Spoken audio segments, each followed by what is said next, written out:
My name is Sophie. I'm 36 years old and live with my husband Leonardo. I work for a financial company in Boston. I think we make a decent living, especially since I've been there for many years. I always take my job seriously. I wasn't particularly smart, but I felt unbeatable when it came to working hard. As a result, I often get important projects, and I believe I'm trusted by my bosses and colleagues. Recently, there's been a problem at work with Audrey. She's 32 younger than me, and she's very capable and well regarded at work. At first, I thought it made sense since she was cannibalized from a rival company, but she seems to have a difficult personality.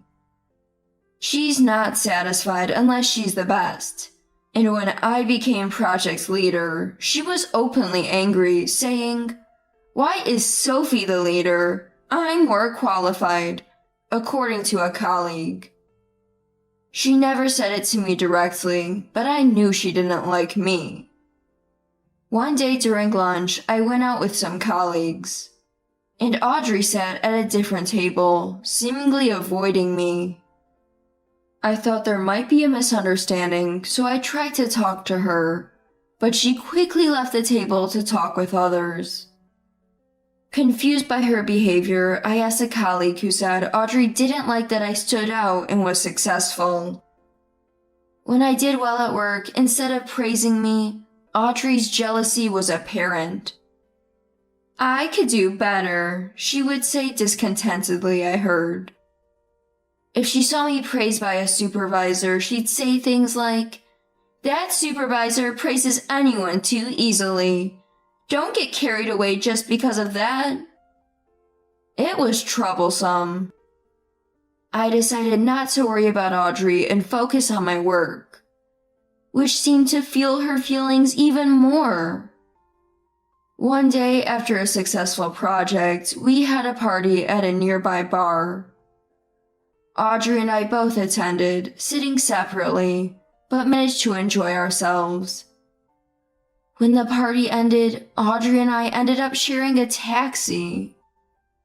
Two colleagues got off first, leaving just us. The silence was awkward. A few minutes later, a taxi arrived in front of my house. Then, as I got out of my house, I ran into Leonardo, who seemed to have been grocery shopping. I explained the situation to him, and he suggested inviting Audrey in for coffee. "It's late and so sudden."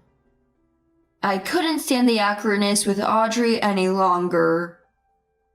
Yeah, that's true."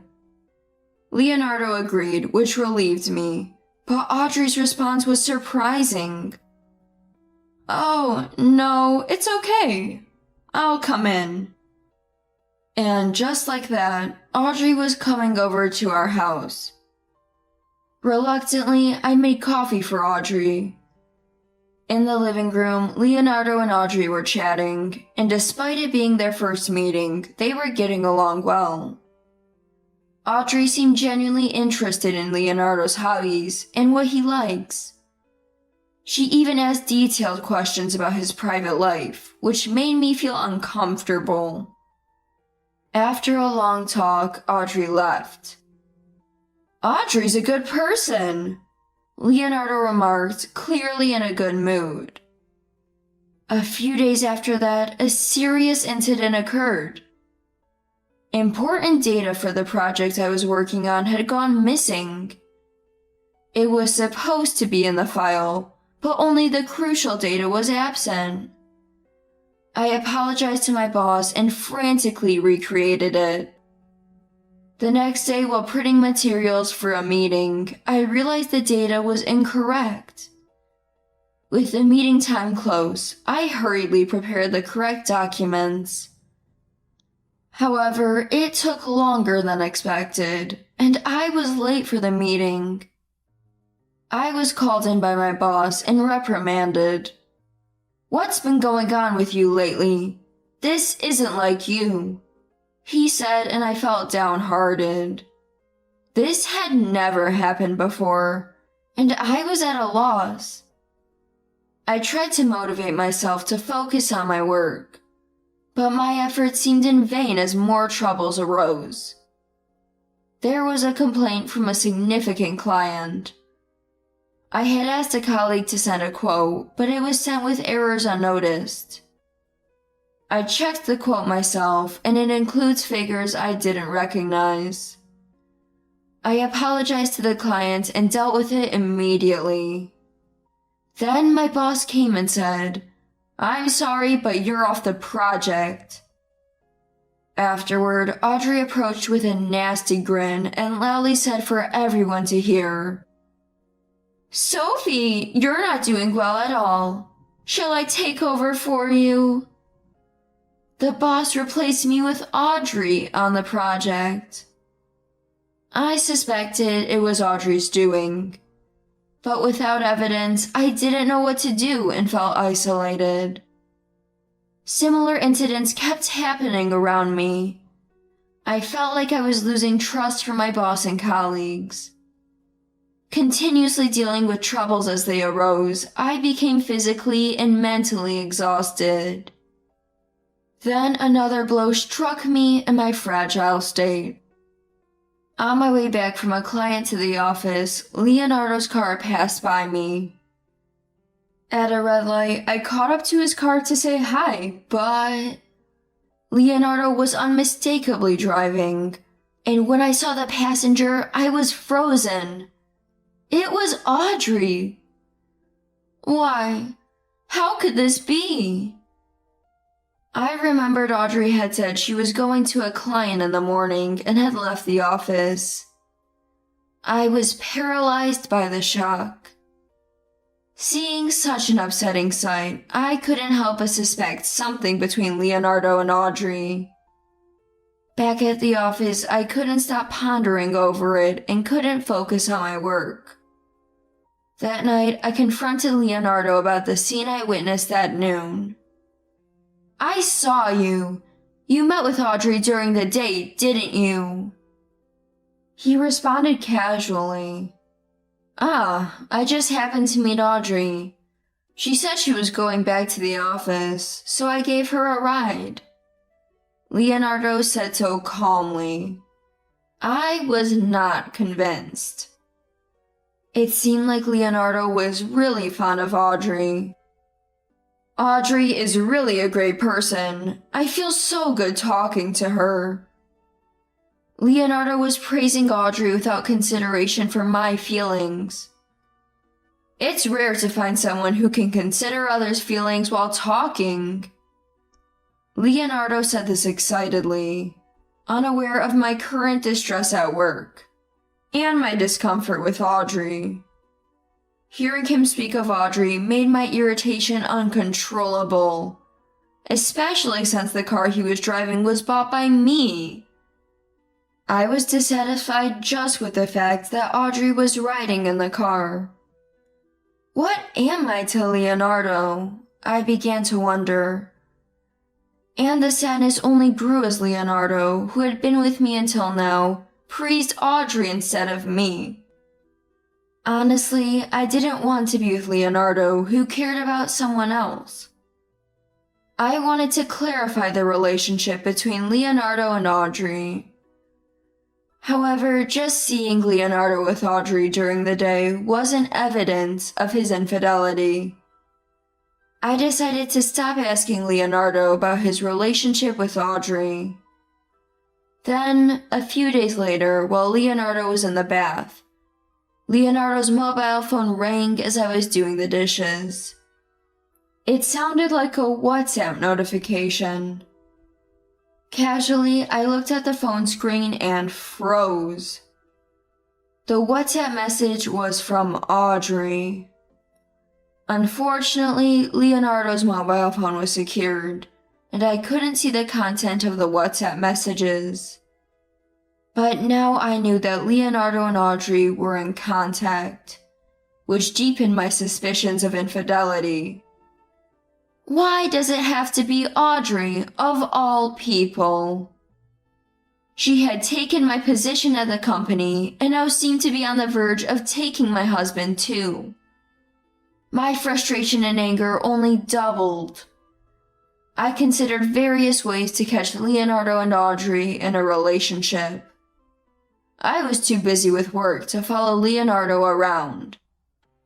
Unable to bear it any longer, the next day I decided to hire a detective agency.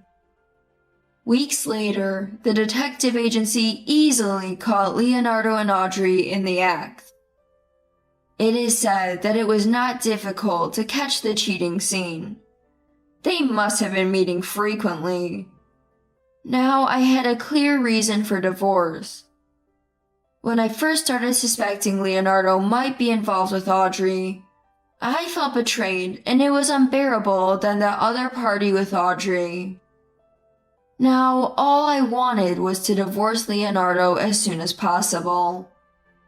I rushed home with a report from the detective agency. When I entered, I saw Leonardo relaxing in the living room. Noticing my odd behavior, Leonardo asked, "What? What's the matter?" So I silently handed him the report from the detective agency. Leonardo was shocked, but soon turned shameless. "So, you want to divorce? Fine, I'll sign it." He admitted it so easily. I had expected some argument and lost my motivation. I didn't argue with Leonardo either. I wanted him to become unrelated to me as soon as possible. When I presented the pre-prepared divorce papers, Leonardo signed them without hesitation. The next day, Leonardo packed his belongings and left. Is this what marriage is? I had been robbed of my job by Audrey, and now my private life has been destroyed. How much more did she intend to hurt me? What Audrey did was not socially acceptable. I would have to talk about my divorce at the company. Then my colleagues would know that Audrey had taken my husband. At that time, I would think of retribution against Leonardo and Audrey. Right now, too many things were happening for me to think clearly. A few days later, I was called by my boss at the company. Surprisingly, I was assigned an important project for the company. It was the perfect chance for redemption. I felt fully energized, thinking I could erase my previous failures. Along with that came the undeniable feeling of anxiety about what to do if such a situation arose again. I conveyed my feelings to the project team with all my might. Please lend me your strength, everyone. At first, the reaction from the project's members was lukewarm, but by giving directions energetically and getting actively involved myself, I managed to boost their morale. Eventually, the team members began to trust what I said and enjoyed working together. That's when it happened. A colleague who was also a team member, Hannah, called me aside to talk. Taken to a separate room, she suddenly apologized. "I'm so sorry for everything up until now." I was confused, not knowing what she was referring to. What? What are you talking about? I encouraged Hannah to look up and explain. I saw it. I saw Audrey switching your documents. It all made sense to me. I've been unable to say it until now. I'm really sorry. Hannah was Audrey's junior and had been silenced by her senior, Audrey. Hannah asked me to keep her confession a secret from Audrey. I wished Hannah had told me sooner, but I realized she must have been suffering by keeping it to herself. With that thought, I couldn't bring myself to blame her. Don't worry about it. Thank you for having the courage to tell me. Now, we have to make sure this project is a success. Lend me your strength. I told Hannah and then focused on my work without thinking about Audrey. As a result, the project was a success, and my confidence was restored. Audrey seemed frustrated watching my recovery. It was around this time that I began to feel like I was getting back to my usual performance at work. Audrey must have been feeling the pressure from my progress, as she started having more work-related issues and received more warnings from our boss. It was during a chance encounter with Audrey in the company's refreshment room. Don't get too cocky just because you've had a little success. I was amazed at how far her jealousy would go. I've been wanting to ask you for a while. Have I done something to you? It was the question I had always wanted to ask Audrey. That smug look on your face annoys me. It's like you don't care about anyone else at all. For the first time, I realized how Audrey perceives me. Well, good for you. I'm quitting the company. What? You're quitting? I was shocked by Audrey's unexpected announcement. Don't think you've won. I'm leaving because I don't need to work anymore. She spat those words at me and left. A few days later, Audrey really did quit the company. The office was peaceful without Audrey. Free from her harassment, I continued to work as I wished. Then, unexpectedly, I met Audrey again. She had come to collect some necessary documents from the company. I'm getting married to Leonardo, she told me with a triumphant look. Congratulations! I didn't care who Leonardo, now a stranger to me, chose to marry. Pretending to be strong, huh? I genuinely didn't care, but Audrey continued with a mocking laugh. Sophie has to keep working, but I don't have to work at all because I have Leonardo. I thought that Leonardo had started to work hard. That would be great in its own right. Leonardo is a doctor, so he'll support me and my parents. Huh? Who's a doctor? It's obviously Leonardo. This, I thought, was quite amusing. It seems that in Audrey's mind, Leonardo had become a doctor. Leonardo must have lied to make himself look better. Audrey's words made me burst into laughter. Oh, really? A part-time at the hospital? Can he support 3 people? What? Part-time? Doctors don't do part-time. But Leonardo is a part-time worker at a cleaning company. Audrey started to panic at my words. But he always said he was so busy with so many patients. Leonardo is indeed a janitor, so he does go to the hospital. That's true. But even if Leonardo works hard, becoming a full-time employee at a cleaning company, becoming a doctor is impossible. Having many patients must be tough to clean up after. Audrey turned red with anger at my words. If it turns out he lied, I won't forgive him. Don't you dare feel like you've won over me. Is it okay for you to say that? If I wanted to, I could claim compensation from you guys, you know. I shot back at Audrey, who remained defiant. I never thought part-time Leonardo could pay me compensation.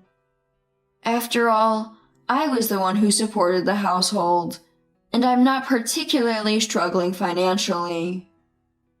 More than anything, I couldn't stand with being someone who betrayed me. That's why I wanted to divorce Leonardo quickly, and had no intention of claiming any compensation. But Audrey's attitude towards me was starting to infuriate me. Despite the fact I had no thoughts about Audrey, she had harassed me terribly and made my life difficult. Moreover, after taking Leonardo away, I reached my limit with Audrey's attitude. If Leonardo is a doctor, he can pay up right away, right? Audrey started to panic, the always confident one. This was the first time I saw Audrey like this. There's no evidence for that. Leonardo had always been part-time, so most of our household income was from my salary. Dependent on me, Leonardo didn't try to become a full-time employee and lived a lazy life. The silver lining in sadness was that we didn't have children, so we weren't struggling even with Leonardo being part-time. Really? Didn't you ask Leonardo? I have plenty of evidence, thanks to the detective agency I hired. Do whatever you want. Audrey spat those words at me and hurried off. She will probably confront Leonardo now. Now I finally understood why Audrey quit the company. Now that I understand, I decided to file for compensation. A few days later, with the documents received from the detective agency, I decided to seek a lawyer's assistance. Honestly, I didn't really care about the compensation. But it wouldn't be fair if the two people who had caused me so much pain didn't suffer a little too. I had been feeling stagnant, but this move made me finally feel refreshed. A few weeks later, I heard from my lawyer that the two had broken up. Audrey couldn't find a company to pay her the salary she used to get, and with her high pride, I figured it would be hard for her to find a new job. Then a few days later, I heard about Audrey from a colleague. She wanted to return to this company, but the other colleagues had prevented it because they felt work was difficult with her around. It's the result of all the scheming she did out of jealousy. I still hadn't received any compensation, but just knowing that Audrey was struggling and that Leonardo was still his usual self was enough for me. I was satisfied with the karmic outcome. So I decided to patiently wait for the compensation from the two. Currently, I am busier at work, juggling multiple projects, and a promotion is set for the next term. The absence of Audrey and the cessation of her harassment allowed me to work smoothly. Now, just like before, I can enjoy working happily with my colleagues. Lately, I've become engrossed in taking photos with my camera. On my days off, I go out in my car and take pictures of various landscapes. I've come to realize how much freedom there is in being single. And every day is a joy. Therefore, while I no longer care about what happens to those two, I do hope they learn from this experience and reflect a little.